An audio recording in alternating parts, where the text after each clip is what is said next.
Welcome back, YouTube land. This is part 4 of the buying process. Now, if you missed parts 1, 2, and 3, you can find them on my channel.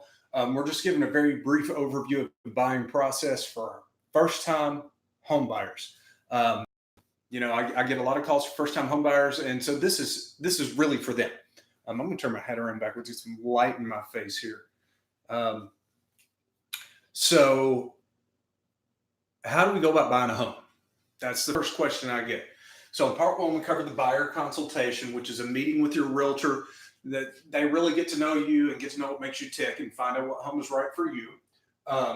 They get you connected with a lender, and we talked about how that should be this should be really 1A, and this should be 1B. They should happen that close together.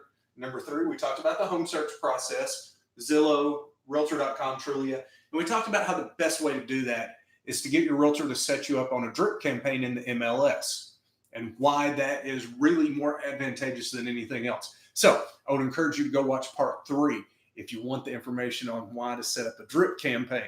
Now, part 4 is crafting the offer. Notice I didn't say writing the offer, because writing the offer is just plug and play. Here's the standard offer I send out. Bam, there you go. Crafting an offer entails that we want to make an offer that is so good that the seller can't say no. They just can't. They look at it. This is the perfect offer. We're going to say yes. It's amazing. We got our house sold. New people own it now. Okay? That calls for collaboration between you and your buyer's agent. Not only on the price you want to pay for it, but if you want to put down a deposit on the house, if you want to ask the sellers to pay any amount of the closing costs, which where I am is pretty standard. In Arkansas, that's pretty standard. If you want to ask for a home warranty, once again, pretty standard.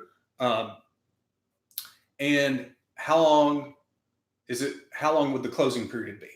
So we're going to craft this offer in such a way and word it in such a way where we can. Most of it is plug and play, but where we can word it, we're going to word it so that the sellers just can't say no. They fall in love with the offer. And that does take some work. And that's going to call for collaboration between you and your buyer's agent. Now,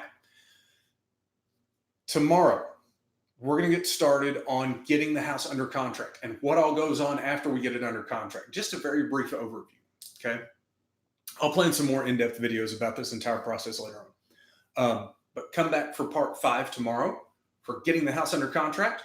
As always, big thank you to Jessica Parker and Allison Scroggins, my brokers, for creating a beautiful place to work. Thanks to my coach, Rob Hannaford, for pushing me, my wife, Wendy, for always supporting me, and everybody that's helped me along this journey.